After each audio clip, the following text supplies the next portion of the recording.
আজকে আপনাদেরকে দেখাবো আমি ছাদে আসছি। ছাদে আমি অনেকগুলো ফুল গাছ লাগাইছিলাম। তো এখানে একটা ফুল গাছ ছিল, ফুল গাছটা মরে গেছে, এতটুকু আছে। এটা থেকে মনে হয় এখন যদি হয় আর কি, যে এটার অবস্থা খুব একটা সুবিধা না। এটা কি ফুল সেটাও জানি না, বলতে পারি না কি ফুলের গাছ। আর এটা হচ্ছে গন্ধরাজি হবে, এটা গন্ধরাজের ফুল। এটা হচ্ছে জবা, পাতাগুলো সবগুলো ঝরে গেছিল, এখন আবার হয়েছে, নতুন করে হয়েছে। মাশাআল্লাহ সুন্দর লাগতেছে। এটা হচ্ছে টগর ফুল। এটা একটা ফুল মনে ফুটছে, অনেক ছোট ছোট হয়ে গেছে, ওগুলো অনেক বড় হয় আসলে। গাছটা একটা সময় গাছ ঝরে যায় না, ঝরে যায়, নতুন পাতা হয়েছে তো সেজন্য আর কি। ইনশাল্লাহ সামনে অনেক বড় হবে আশা করি।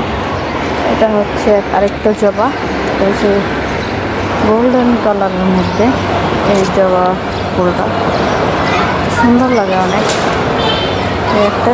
আর এটা হচ্ছে হলুদ একটা ফুল হয়, এটাকে মাইক ফুল বলে।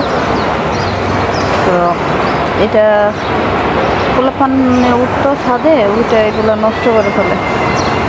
তো এটা পাতা হইতেছে, কেবল হইতেছে, গজাইতেছে নতুন পাতা, এটার ফুল হবে ইনশাল্লাহ। এই যে একটা ঔষধি গাছ, তুলসী পাতা, যেটা কাশ হলে খাইলে ভালো হয়ে যায়। তো এগুলো আছে, অনেকগুলাই আছে এগুলো।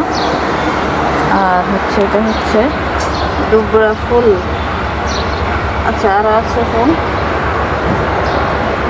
আর আমি এখন আসছি এই গাছগুলোতে পানি দিতে, যে কয়টা আছে। ওই যে এটা হচ্ছে বিলাতি দইনা পাতা, এখন ফুল এসে গেছে, বিচি হয়ে যেতেছে। তো এই বিচিগুলো পড়লে এখানে টপে আবার হবে। আর এটা হচ্ছে ক্যাপসিকাম না, এটার নাম হচ্ছে, এটা হচ্ছে আপনার লেটুস পাতা ভুলে গেছি, লেটুস পাতা। এই যে লাউ গাছ, ছাদের লাউ গাছ মরে গেছে। আর এটা হচ্ছে বেগুন গাছ, মাশাআল্লাহ অনেকগুলো বেগুন হয়েছিল, এটা একটু জোরে যাওয়ার পথে। আর এটা হচ্ছে বড়ই গাছ, যদি এখনো বড় হয় নাই, ইনশাল্লাহ হবে খুব শীঘ্রই। গাছটা মাশাআল্লাহ অনেক বড় হয়েছে।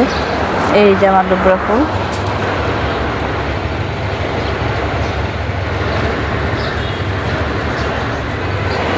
এখানে এসে অনেকগুলো। একটা আম গাছটা লাগানোর কোনো পদ্ধতি পাইতেছি না, এটা কোথায় লাগালে বেড়ে উঠবে, কিন্তু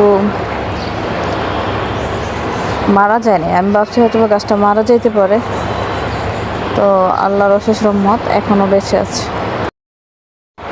ছাদটা অনেক ময়লা হয়ে আছে, ছাদে আসলে অনেক দিন ধরে আসা হয় না। আমার ছোটো বোন অপারেশন হয়েছে, আমার দৌড়াদৌড়ি ছিল, যার কারণে ছাদটা অনেক ময়লা হয়ে আছে, পরিষ্কার করতে পারে না। তো ইনশাল্লাহ করে ফেলবো ঈদের আগে।